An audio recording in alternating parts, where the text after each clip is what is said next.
దేవుని నామానికి మహిమ కలుగును గాక.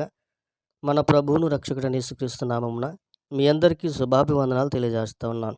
ఈరోజు మన ధ్యాన గ్రంథం నుండి మత్తయి సువార్త 6వ అధ్యాయం 6వ వచనం. నీవు ప్రార్థన చేయనప్పుడు నీ గదిలోనికి వెళ్ళి తలుపు వేసి రహస్యమందున నీ తండ్రికి ప్రార్థన చేయము. అప్పుడు రహస్యమందు చూచు నీ తండ్రి నీకు ప్రతిఫలం ఇచ్చును. చూడండి, యేసుప్రభువు వారు చక్కని మాట తెలియజేస్తూ, నువ్వు ప్రార్థన చేయవలసి వచ్చినప్పుడు గదిలోనికి వెళ్ళి తలుపు వేసుకుని రహస్యమందున్న తండ్రికి నువ్వు ప్రార్థన చెయ్యి అని అంటూ ఉన్నారు. అంటే మన ప్రార్థన ఏ విధంగా ఉండాలి అని అంటే ఏకాంతంగా మనం ప్రార్థన చేసుకునే వారిగా ఉండాలి. మనము సమాజ మందిరములోను లేక జనములను మధ్యను నిలబడి మనం ప్రార్థన చేయటం కాదు. మనం ప్రార్థన చేసుకోవలసి వచ్చినప్పుడు వ్యక్తిగతంగా ఏకాంతంగా మనము ప్రార్థన చేసుకోవాలి. ఏకాంత ప్రార్థన ఎలా వస్తుంది అని అంటే మనము గదిలోనికి వెళ్ళి తలుపు మూసుకొని రహస్యమందు చూస్తున్న తండ్రికి మనము ఏకాంతంగా ప్రార్థన చేసుకోవాలి. అది వ్యక్తిగత ప్రార్థన, ఏకాంత ప్రార్థన. చూడండి, ఏకాంత ప్రార్థన మన జీవితాలను ఎంతో ఆశీర్వాదకరంగా మారుస్తుంది. ఏకాంత ప్రార్థన మన జీవితాలను ఎంతో దీవెనకరంగా మారుస్తుంది. ప్రార్థన ఏకాంతంగా ఎప్పుడైతే చేస్తామో దేవునికిని మనకిని మధ్య గొప్ప అనుబంధము, గొప్ప స్నేహము ఏర్పాటు చేయబడుతుంది. అందుకనే రహస్యమందు చూచు తండ్రికి మనం ప్రార్థన చేయాలి.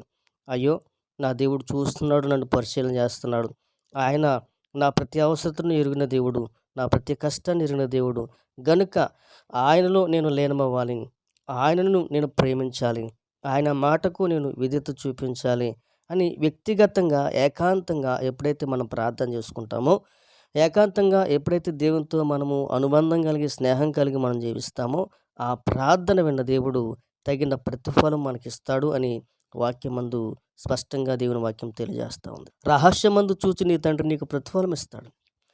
ఎప్పుడైతే నువ్వు రహస్యంగా ఏకాంతంగా దేవుని దగ్గర ప్రార్థించడం మొదలుపెడతావో, రహస్య పాపాలు విడిచిపెట్టి, రహస్య తప్పిదములు విడిచిపెట్టి, పరిశుద్ధమైన జీవితం కొరకు తాపత్రయంతో ఏకాంతంగా దేవుని దగ్గర ఎప్పుడైతే కన్నీరు కారుస్తామో ఆ ప్రార్థన విన్న దేవుడు, ఆ కన్నీటి ప్రార్థన చూస్తున్న దేవుడు తప్పక మనకు తగిన ప్రతిఫలమును, ఆశీర్వాదమును ఆయన ఇస్తాడు అని స్పష్టంగా వాక్యం మనకు తెలియజేస్తూ ఉంది.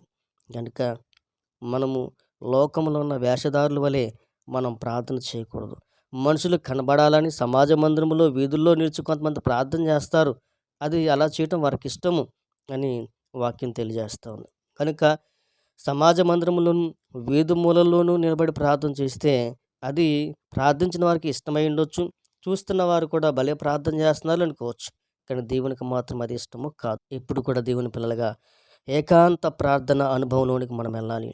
ఏకాంతంగా దేవునితో గడుపువారుగా మనం ఉండాలి. ఏకాంతంగా దేవునితో సహవాసం చేసేవారుగా ఉండాలి.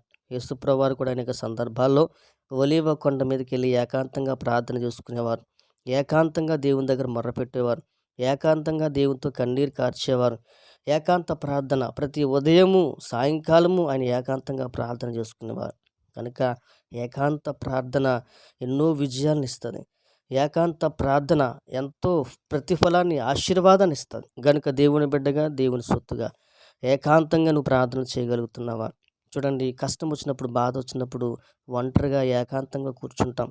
ఎవరితో మాట్లాడడం, ఎవరితో స్నేహం చేయం, ఎక్కడికి వెళ్ళాలనిపించదు, ఎవరితో కూడా మాట్లాడాలన్నా మనసు రాదు కదండి. ఆ ఏకాంతంలో అలా మౌనంగా ఉండిపోతాం. కానీ ఆ మౌనాన్ని, ఆ ఏకాంత సందర్భాన్ని దేవునితో నువ్వు గడిపితే దేవుడు తగిన ప్రతిఫలము, ఆశీర్వాదము తప్పకుండా మనకిస్తాడు.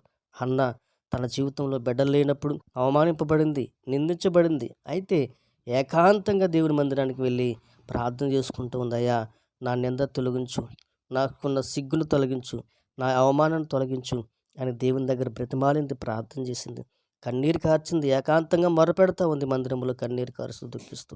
అయితే ఆ ప్రార్థన విన్న దేవుడు హన్నాకు చక్కని కుమారుని అనుగ్రహించాడు. ఈ రోజున ఏకాంతంగా నువ్వు ఏడుస్తున్నావా? నీకున్న కష్టాలను, నీకున్న సమస్యలను, నీకున్న బాధను చూసి ఏకాంతంగా కూర్చుని నీ యొక్క హృదయంలో నీలో నీవు కుమిలిపోతున్నావా? నీలో నీవు దుఃఖిస్తున్నావా? బాధపడుతున్నావా? అయితే ఆ కన్నీరు, ఆ బాధ నీవు వృధా చేయొద్దు. ఏకాంతంగా నువ్వు రహస్యమందు చూసి తండ్రి దగ్గరికి వెళ్ళి నీ గదిలోనికి వెళ్ళి తలుపు వేసుకుని ప్రార్థన చెయ్యి. తప్పకుండా ఆయన నీకు ప్రతిఫలం ఇస్తాడు. తప్పకుండా ఆయన నిన్ను ఆశీర్వదిస్తాడు. కనుక అటువంటి ప్రార్థన అనుభవంలోనికి మనం వెళ్తూ ప్రార్థన జీవితంలో బలమైన వారుగా మనం ఉండాలని కోరుతూ కొద్ది మాటలు బట్టి దేవుడు మనల్ని దీవించి ఆశీర్వదించును గాక. ఆమేన్. ప్రార్థన చేసు. పరిశుద్ధుడా మీకు వందనాలు. మరొకసారి మీ పాసానికి రావడానికి ఇచ్చిన ధన్యతను బట్టి, కృపను బట్టి నీకు వందనాలు.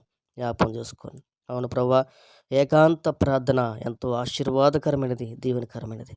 అటువంటి ఏకాంత ప్రార్థనలో మేము కొనసాగింపబడడానికి, ఏకాంతంగా మీతో సహవాసం చేసి మిమ్మల్ని వెంబడించే కృపను మాకు అనుగ్రహించమని, ఆయన అందరితో వాక్యం అందరూ బలపరచమని యేసు నామమున అడుగుచున్నాను తండ్రి. ఆమేన్.